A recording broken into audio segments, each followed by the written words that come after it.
말세는 큰 환란으로 시작하는 거예요. 그러니까 우리가 말세가 임했는지 안 임했는지 판단하려면 큰 환란이 일단 임해야 되는 거죠. 그러면 7봉인 재앙, 7나팔 재앙, 7대접 재앙. 그래서 이 21가지 재앙이 끝나자마자 어린 양의 혼인잔치가 베풀어져요. 그리고 그리스도께서 재림하시고 바로 아마겟돈 전쟁이 일어납니다. 또 이 예수님께서 재림하시는 이유는 악을 멸하시기 위해서 오는 거예요. 그러니까 재림하시자마자 아마겟돈 전쟁이 벌어지는 거죠. 그래서 여기서 적그리스도와 거짓 선지자가 이제 붙잡혀서 불과 유황이 타는 못에 던져지는 것이죠. 그리고 이제 천년왕국이 시작이 돼요. 그리고 1000년 동안 왕노릇하면서 예수 그리스도와 함께 왕노릇하고 그 다음에 마지막 전쟁, 국가 마국의 전쟁이 벌어집니다. 이 국가 마국의 전쟁은 뭐냐면 이 전쟁을 통해서 사탄이 붙잡혀서 불과 유황이 타는 못에 던져지는 거예요. 그러니까 아까 아마겟돈 전쟁에서 적그리스도와 거짓 선지자가 이미 던져졌고 이 곡과 마곡의 전쟁에서 사탄이 던져짐으로 여기서 악이 완전히 멸절되는 거예요. 멸절되고 나서 대심판이 이루어지는 것입니다. 심판이 다 끝나고 나서 새하늘과 새 땅, 새 예루살렘이 도래하는 거예요. 하나님 나라가 도래하는 것이죠. 하지만 우리가 이렇게 생각하면 큰 환란으로 시작되는 말세 예언이 아직 임하지 않았다. 이렇게 보는 거예요. 그래서 우리는 아직 임하지 않았지만 오늘 이 성경 말씀, 성경의 마지막이기도 하고 신약 성경의 마지막이기도 한 이 두 가지 절, 이 두 절에 우리가 말세를 어떻게 준비해야 되는지 이게 다 함축적으로 나오는 거예요. 예수님께서 뭐라고 하셨어요? 22장 20절에 내가 진실로 속히 오리라. 그러니까 요한이 아멘 주 예수여 오시옵소서 했죠. 그러니까 이 말은 아람어로 써 있었어요. 그러니까 아람어는 마라나타 해요. 마라나타. 그거를 헬라어로 이제 번역해 놓은 건데, 헬라어는 이렇게 마라나타 이렇게 붙여 쓰죠. 아랍어는 마라나 하고 띄고 타를 했는데, 영어로는 홈로드 지저스. 그리고 마지막 절이 저한테는 굉장히 은혜가 많이 됐습니다. 그러니까 주 예수의 은혜가 모든 자들에게 있을지어다. 아멘. 그 예수의 은혜가 우리 성도들에게 있을지어다 하지 않았어요.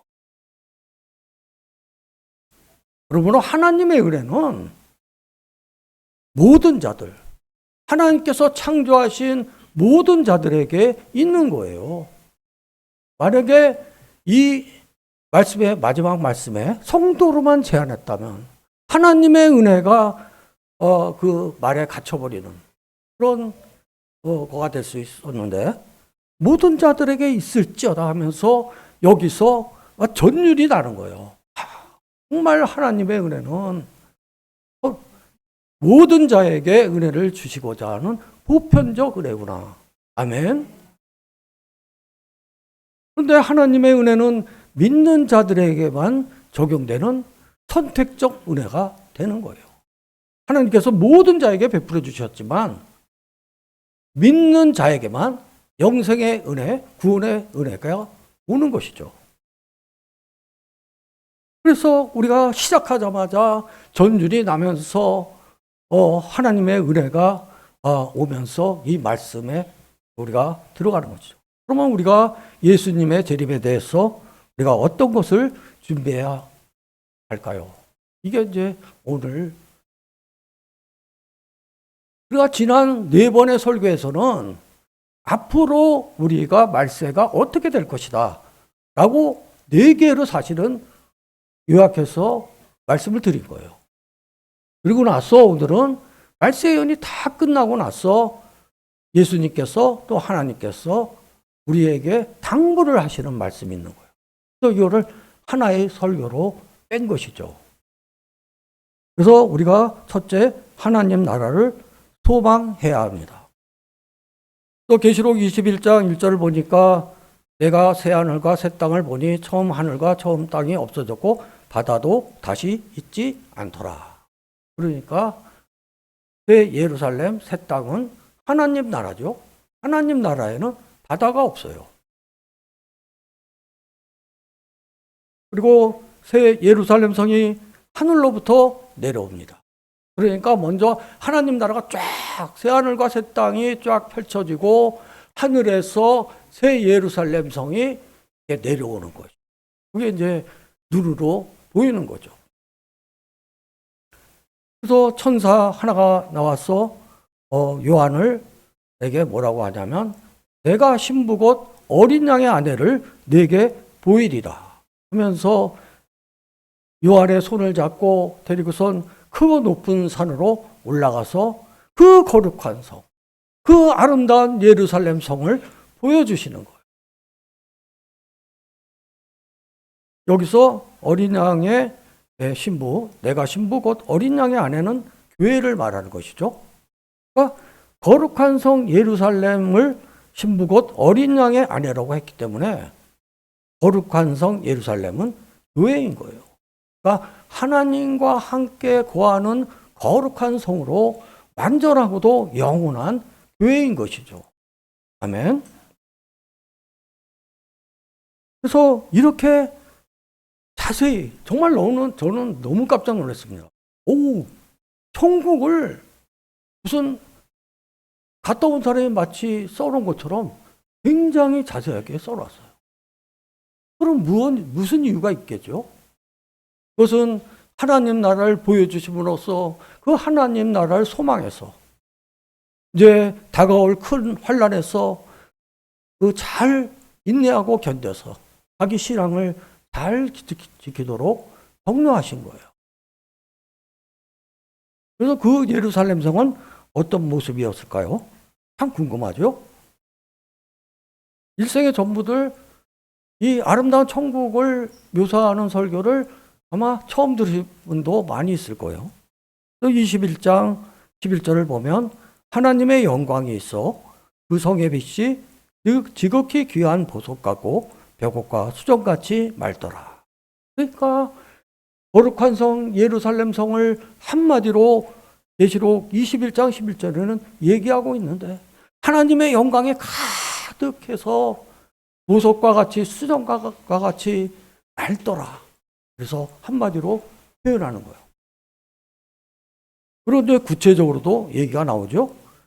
또 그 다음 절 보면 12문이 있는데 이스라엘 자손 12지파의 이름들이 있었고 성곽에는 12기초석이 있는데 12사도의 12이름이 있었어요. 그리고 무려 이게 얼마나 큰지를 측량을 해서 보여줘요. 대단하다고 생각했어요. 거길 현장 갔다 왔어도 정확한 수치를 모를 거예요. 근데 얼마나 하나님께서 이 천국을 가르쳐 주시고 환난 날에 너희들이 이 천국을 소망하면서 견디게 하기 위해서 아주 자세한 것까지 성경에서 제시하고 있는 거예요. 15절 보면 성곽을 측량하려고 금 갈대자를 가져서 재니까 그 성은 네모가 반듯했어요. 그래서 12,000 스타디온.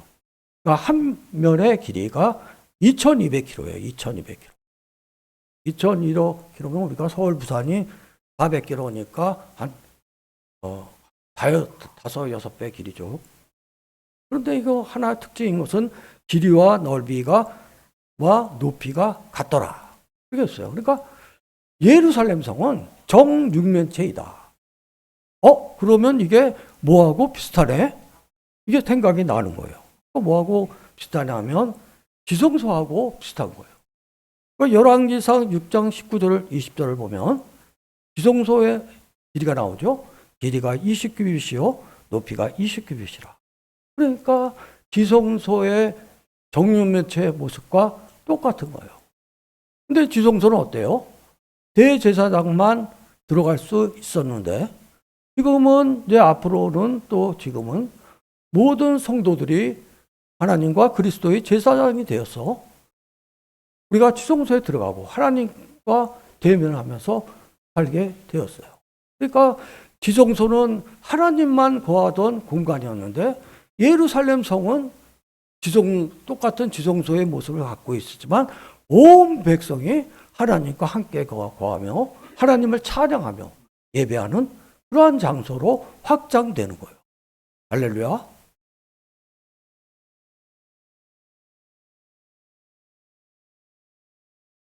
그리고 이제 다음에 보면 21장 14절 이렇게 계속 이렇게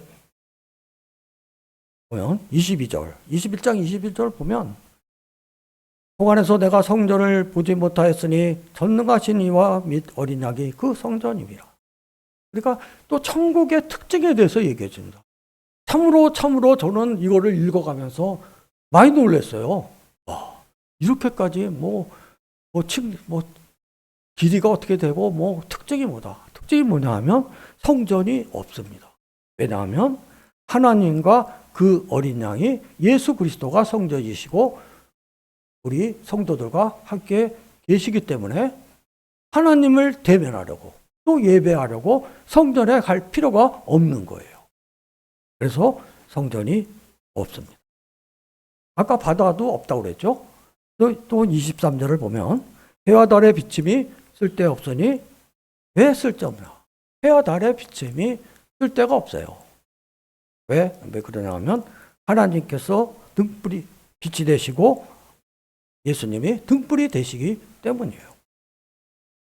또 여기서 중요한 것은 어린 양의 생명책에 기록된 자들만 들어가리라. 그러니까 천국의 모습을 보여주면서 갑자기 좋아하지 마.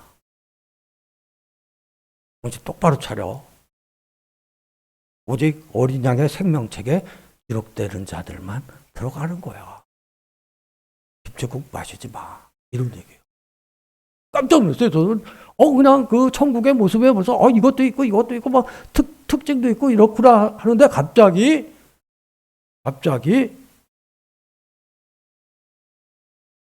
무엇이든지 속된 것이라 가져간 일 또는 거짓말하는 자는 결코 그리로 들어가지 못하되 오직 어린 양의 생명책에 기록된 자들만 들어가리라. 네. 내가 주님의 말씀을 아멘으로 화답해. 그래 내게 됩니다. 얼마나 이 악한 마귀 사탄의 세력이 우리 성도들이 이 귀한 말씀을 듣는 것을 방해하겠어요? 아멘으로 물리쳐야 이게 머릿속에 나의 영 가운데 들어오는 거예요. 그래서 제가 하듯이 머릿속에 등이 딱 켜지는 거예요. 근데 여기서 이거 다 끝났네? 그리고 근데 끝나면 안 되는데? 이렇게 했어. 끝나면 안 됩니다. 여기서 끝나면 안 되죠. 왜냐하면 여기 예루살렘 성은 자세히 되어 있지만 거기서 우리는 어떤 모습으로 살아가요? 우리는 이 몸 그대로 살아가는 거예요. 영적인 존재로 살아가는 거예요. 아직 남아 있어요. 성경이 끝나면 안 됩니다. 타니까 딱 보여주시는 거예요. 야, 고린도전서 15장에 있어. 고린도 15장이 부활장이죠. 그러니까 우리가 부활해서 어떤 모습으로 천국에서 살아갈지가 나오는 거예요. 그러니까 15장을 다 읽어보면 좋겠지만 우리가 3계절을 보면 우리가 다 같이 한번 통독하겠어요. 시작. 죽은 자의 부활도 그와 같으니 썩을 것으로 신고 썩지 아니할 것으로 다시 살아나며 영광 또 삼고 영광스러운 것으로 다시 살아나며 약한 것으로 신고 강한 것으로 다시 살아나며 육의 몸으로 신고 신령한 몸으로 다시 살아나나니 육의 몸이 있은즉 또 영의 몸도 있느니라. 아멘. 아, 이 몸이 아니구나. 다행이다. 이 몸은 좀 위도 좀 안 좋고 뭐 무릎도 좀 아프는데 이 몸 다시 쓰기는 좀 그런데 걱정하시고 또 영적인 존재도 아니에요. 영의 몸을 입고 살아가는 거예요. 근데 그거를 뭐라고 그랬죠? 고린도전서 15장 44절로 보면 신령한 몸이라고 그랬어요. 신령한 몸. 그것은 썩지 아니할 것으로 다시 살아났고 영광스러운 것으로 다시 살아나고 강한 것으로 다시 살아났어요. 그렇기 때문에 우리가 무릎이 아파, 위가 아파 이런 걱정하실 필요 없는 거예요. 아멘. 근데 이거는 너무 이론적이죠? 아, 그러면 우리가 신령한 몸은 도대체 구체적으로 뭔가 좀 느낌 있는 건 없을까? 있어요. 예수님께서 부활하신 모습을 상상해 보면 알 수가 있어요. 예수님께서 부활하셔서 예루살렘에 모여있는 11제자 앞에서 나왔어요. 근데 성경에는 사복음서에는 분명히 써 있습니다. 문을 잠갔는데 예수님께서 나타나셨느니라. 이렇게 되어 있어요. 그러니까 예수께서 신령한 몸으로 그래서 벽을 통과하신 그게 좀 다릅니다. 열어놔서 그냥 들어오실 수도 있죠. 근데 성경에는 문이 잠겼는데라는 게 다 나와요. 그래서 신령한 몸을 추론해 볼 수가 있는 거죠. 그리고 오셔갖고 야, 먹을 게 없냐? 그래서 생선을 갖다 드립니다. 그리고 갈릴리 호수에서도 어떻게 하셨어요? 제자들이 많이 실망하면서 7명의 제자들이 갈릴리 호수에서 고기를 잡고 있는데 예수님께서 호숫가에서 떡과 생선을 준비해서 구우시고 나중에 제자들을 불러서 거기서 식사를 하세요. 신령한 몸은 식사도 할 수 있구나. 다행이야. 먹는 게 우리가 육의 몸은 최고인데 그건 있구나. 그렇게 하시는 거예요. 그리고 우리가 또 뭘 추론해 볼 수 있나? 도마가 의심을 하니까 뭐라고 하셨어요? 네가 내 손을 만져보고 내 옆구리에 손을 넣어봐. 그러니까 신령한 몸도 만질 수 있는 거야. 그러니까 우리가 이거는 뭐 다음 달에 나오는 책에서는 안 넣었죠. 이거 추론이니까. 그렇지만 우리가 천국에서 대충 이 신령한 몸으로 이런 좀 지금 몸보다는 좀 한층 업그레이드된 그런 존재로 살아가겠구나. 이렇게 유추할 수 있는 거죠. 그래서 우리가 신령한 몸을 입고 생명수의 강이 흐르며 강 좌우에 생명나무가 가득한 그 아름다운 예루살렘 성에서 우리가 어떻게 살아갈까요? 우리가 어떻게 살아가는 모습이 또 나와요. 아직 안 끝났구나. 다행이구나. 그래서 계시록 22장 3절을 보면 다시 저주가 없으며 다시 아픈 것이 없으며 하나님과 그 어린 양의 보좌가 그 가운데 있으면서 하나님을 찬양하고 종된 모습으로 살아가나요? 아닙니다. 저는 이 말씀을 음미해 보기 전에는 천국에 가는 건 좋은데 맨날 그냥 종된 모습으로 그냥 겸손한 모습으로 이렇게 머리 숙이고 이렇게 하나님을 섬기고 이렇게 쭈그리고 이렇게 사는구나. 사실 그렇게도 생각을 했었어요. 그런데 뭐라고 했습니까? 뭐라고 했어요? 다시 밤이 없겠고 등불과 햇빛이 쓸데없어요. 그들이 세세토록 왕노릇 하리로다. 아멘. 종노릇한다고 써있지 않아요. 이 세상 가운데서 큰 환난 가운데서 적그리스도에게 순교를 당하고 이게 종노릇하고 순교자가 되고 어렵게 살았는데 하나님 앞에 와서는 왕은 아니죠. 왕은 아니지만 왕 노릇이 뭐예요? 왕처럼 산다는 거예요. 기가 살아갖고 막 그냥 찬양이 나오고 마라나타 마라나타 그렇게 하면서 왕처럼 왕 노릇하리로다. 그래서 너무너무 감사했어요. 하나님께서 이렇게 쓰실 수도 있죠. 그래, 하나님이 그들에게 우리가 세세토록 하나님 앞에서 종노릇하리로다. 그렇게 쓰실 수도 있잖아. 하나님의 주권상인데 우리가 뭐 종노릇하리다 하면 천국에서 종이 뭡니까? 문지기라도 없고 뭐 구두 닦기도 괜찮아요. 이렇게 해야 되는데 왕노릇하리 여기서 너무 많은 은혜가 되는 거예요. 아멘. 예수님이 천사를 통해 새 예루살렘을 성을 자세히 보여주신 것은 성도들이 하나님 나라를 소망하며 환난 중에도 인내하며 신앙을 지키도록 격려하신 것입니다. 그러므로 하나님 나라를 소망해야 합니다. 두 번째, 속히 오실 것이니 말씀을 지키고 회개해야 합니다. 그러니까 요한계시록 7복이 나오는데 첫째 복, 둘째 복, 예언의 말씀을 읽는 자와 듣는 자와 그 가운데 기록한 것을 지키는 자는 복이 있다. 또 지금 이후로 주 안에서 죽는 자는 복이 있다.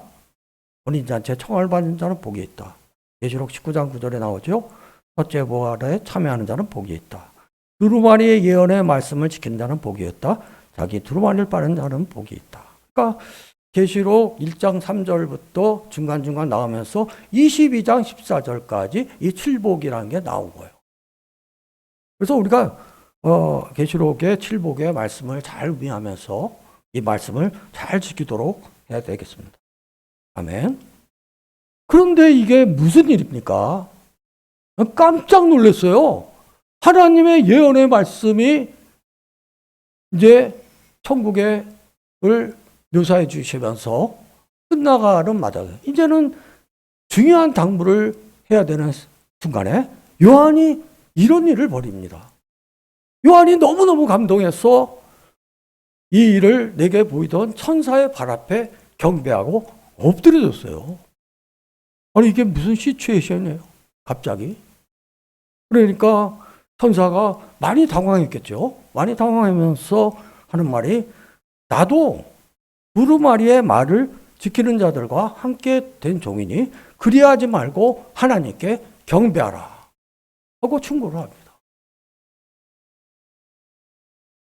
그러니까 하나님의 말씀, 그러니까 예언의 말씀을 지키는 자는 복이 있다. 그 말이 떨어지자마자 너무 감동해서 천사에게 경배를 하는 그런 실수를 저지른 거예요. 그래서 이걸 보면서 아니 이게 무슨 본문하고 맥도 안 맞는데 갑자기 이게 튀어나오면서 하나님의 위대한 사도도 하나님의 말씀을 듣는 그 순간까지도 실수를 저지르고 우상하게 경배하는 그런 실수를 저지른 거예요. 그러니까 인간은 참 나약한 존재입니다. 정말 이 말씀을 지키려면 정말 하나님의 은혜가 정말 충만하겠다. 여기서 느낄 수가 있는 것이죠. 그래서 이제 이 해프닝이 끝나자마자 예수님께서 이제 내가 속히 오리니 하면서 세 가지 포인트를 말씀을 하십니다. 22장 7절 보면 속히 오리니 이 두루마리의 예언을 지키는 자는 복이 있으리라. 그러니까 이게 아까 요한계시록 7복에도 나오지만 이 예언의 말씀을 지키는 게 굉장히 중요한 거예요. 아는 거하고 지키는 건 틀립니다. 사도 요한조차도 이 해프닝인데 왜 계시록에 썼겠어요? 봐라. 내가 그렇게 얘기를 많이 했는데도 사도 요한도 이래. 그러니까 정신들 차려야 돼. 그냥 주는 거 아니야. 이 얘기죠. 또 10절에 보면 이 두루마리의 예언의 말씀을 임봉하지 말라. 때가 가까우니라. 그러니까 요한계시록은 열린 책이 되었는 거예요. 예언의 말씀을 임봉하지 말라고 그랬어요. 근데 이 예언의 말씀을 감히 못하는 거예요. 우리가 때가 가까웠기 때문에 성령께서 이 예언의 말씀을 깨우치고 알게 하셔서 이 예언의 말씀을 잘 지키도록 하시는 것이죠. 그게 한 가지 포인트고, 두 번째 포인트는 내가 속히 오리니 내게 줄상이 내게 있어 각 사람에게 그가 행한 대로 갚아주리라. 이거 저번에 설교에서도 좀 대심판 때 행위에 관한 책이 있다고 그랬죠. 그러니까 생명책은 구원에 관한 책이에요. 또 하나의 책은 행위에 관한 책을 갖고 심판을 하는 거예요. 그러니까 우리가 구원을 받고 나면 행위에 대해서 신경을 안 씁니다. 그냥 교회에 막 충성 봉사하면 다 되는 줄 알아요. 그건 기본이에요. 기본도 안 하면 대책이 없는 거예요. 근데 하나님께서 제일 걱정하시는 부분이 뭐예요? 지극히 작은 자예요. 내가 인간들을 창조했는데 저 지극히 작다. 아무도 보지 않는 줄인 자, 헐벗은 자, 옥에 갇힌 자, 낙담한 자, 저 지극히 작은 자들을 보는 사람이 없어요. 그리고 그를 구해주려면 우리가 어떻게 돼요? 비가을 장터에 가서 그 비싸게 파는 할머니를 도와주려면, 또 거지를 도와주려면 현금을 갖고 다닌다. 그런 얘기도 했죠. 그러니까 우리가 지극히 작은 자에게 우리가 돌보고 베풀고 하는 것들이 굉장한 이 중요한 이 행위에 관한 책, 대심판 때도 정해주지만 마지막 때 세 가지 포인트 당부 중에서도 행위대로 갚아주리라고 했어요. 그리고 세 번째 포인트, 자기 두루마리를 빠는 자들은 복이 있다.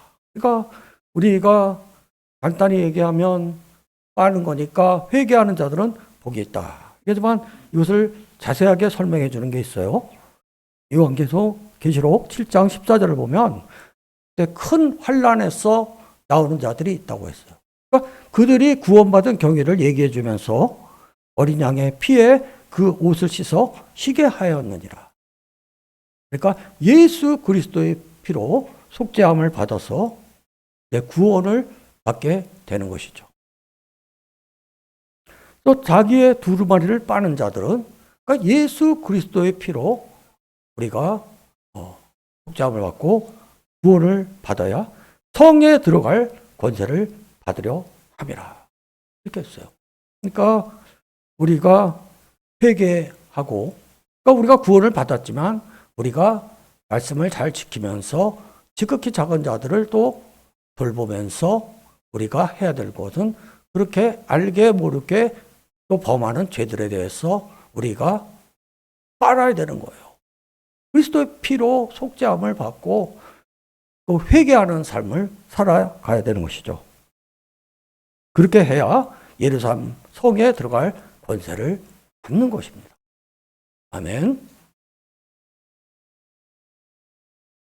예수님은 속히 오실 것이니 예언의 말씀을 지키고 회개해야 합니다. 그리하여 새 예루살렘 성에 들어갈 권세를 얻는 성도들이 되기를 축복합니다. 아멘. 그리고 이제 마지막에 속히 오실 것이니 우리가 전도하고 기도해야 합니다. 그러니까 세 가지 포인트 중에서도 말씀을 지키고 회개하고 또 그런 자들을 돌봐야지만 또 마지막 당부 중에서도 마지막에는 전도하고 기도하라는 말씀을 하시는 거예요. 예수님께서 뭐라고 그랬냐면 누구든지 목마르거든 내게로 와서 마시라. 내게로 와. 내게로 와라. 주께서 속히 오실 것이니 우리가 맨 먼저 해야 될 것은 예수께로 오는 거예요. 그리고 예수께로 오면 어떤 일이 벌어져요? 계시록 7장 17절을 보면 어린 양이 예수 그리스도가 그들의 목자가 돼서 생명수 샘으로 인도해 주셔요. 와야 인도해 줘요. 와야. 오게 하는 게 우리가 해야 될 일이에요. 그러면 하나님께서 생명수 샘으로 인도해 주시면 하나님께서 그들의 눈에서 눈물을 씻어 주실 것입니다. 아멘. 그리고 이 생명수는 어떻게 준다고 그랬어요? 계시록 21장 6절을 보면 내가 생명수 샘물을 목마른 자에게 값없이 주겠다. 그러니까 예수께로 오면 예수님이 목자가 돼서 생명수 샘물로 인도하여 주시고 하나님께서 그 눈물을 닦아주시고 그리고 생명수 샘물을 값없이 주시는 거예요. 아멘. 얼마나 감사합니까? 그런데 우리가 돈 내라고 하면 우리가 거기서 뭐 돈이 없어야 할 수도 없고 참 대책이 없는 거죠. 얼마인지도 모르겠고 그러니까 값없이 줘서 너무 다행인 거예요. 우리가 이게 값없이 주리라니까 뭐 그런가 보다 하는 게 아니라 돈 내라고 하면 어떻게 했을까요? 그래서 22장 17절에 보면 성령과 신부가 말씀하시기를 오라 하시는도다. 오라고 해야 돼요. 우리가 해야 될 일은 오라고 해야 됩니다. 오라고 해야 돼요. 오라 하면 듣는 자도 오라 할 것이요 목마른 자도 올 것이요 또 와란 자도 값없이 생명수를 받으라 하시더라. 그러니까 17절에 보면 우리가 성령께서 신부가 교회를 통해서 생명의 메시지를 이 세상에 전달하고자 하는 거예요. 그러면 우리가 해야 될 것은 시간이 없어요. 그러니까 예수께서 속히 오실 것이니 예수께로 속히 나와야 되는 거예요. 그래서 마지막 때에는 오는 자들에게 원한 자들에게 값없이 생명수를 주실 것입니다. 그 생명수는 뭐예요? 이 구원의 은혜는 아무 대가 없이 구원을 주고 영생을 주시는 거예요. 그러니까 놀라운 게 메시지입니다. 이 놀라운 메시지를 전달하려면 우리부터 그 말씀에 충만해져야 돼요. 얼마나 그래요?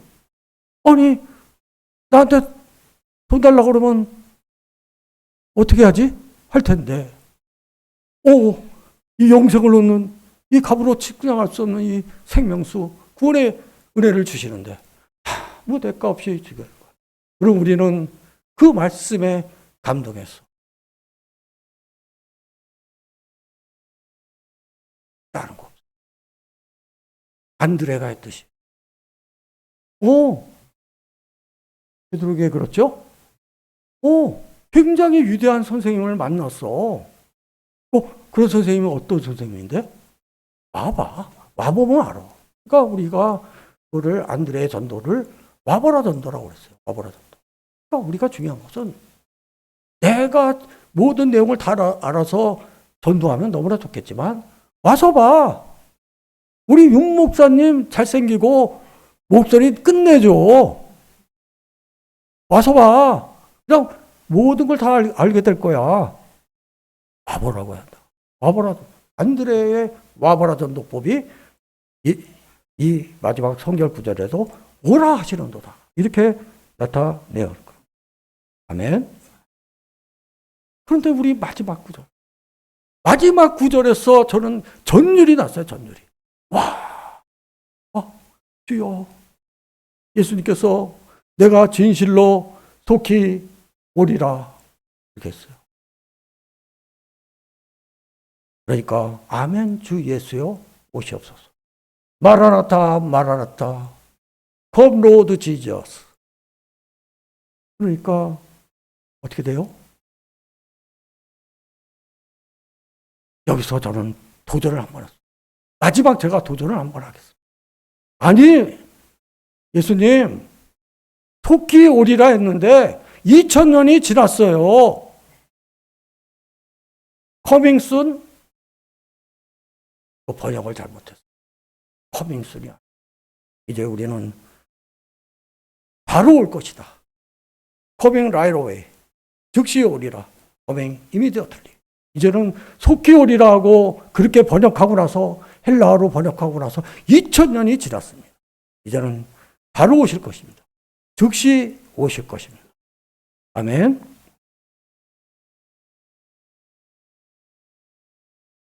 여러분, 우리는 깨어 정신을 차리고 주 예수여 오시옵소서. 마라나타 마라나타 Come Lord Jesus 하면서 기도해야 합니다. 여러분 어떻게 됩니까? 예수님께서 이제 바로 오셔서 악한 세력을 물리치시고 또 최후의 심판을 베푸시고 그리고 하나님 나라가 도래하게 하여 주시옵소서. 이 땅 가운데 하나님 나라가 베풀어지게 하여 주시옵소서. 하나님의 선한 계획이 속히 이루어 주시옵소서. 그리고 기도해야 됩니다. 마지막에 당부는 오라 하면서 우리가 속히 오시라고 기도해야 되는 것이죠. 이와 같이 예수님이 속히 아니 바로 즉시 오실 것이니 예수님께 속히 오라고 해야 합니다. 와서 값없이 생명수를 받으라고 전도해야 합니다. 우리는 깨어 정신을 차리고 마라나타 마라나타 주 예수여 오시옵소서라고 기도해야 합니다. 네. 말씀을 정리하고 마치도록 하겠습니다.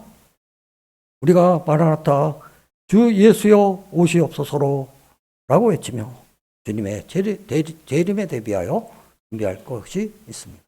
하나님 나라를 소망해야 합니다. 말씀을 지키고 회개해야 합니다.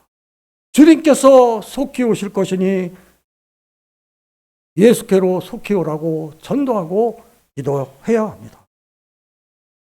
마라나타 마라나타 come Lord Jesus 주 예수여 오시옵소서로 라고 외치며 주 예수께서 주시는 은혜가 하나님의 놀라운 성령의 축복이 교회와 성도들에게 충만하기를 예수 그리스도의 이름으로 축복합니다.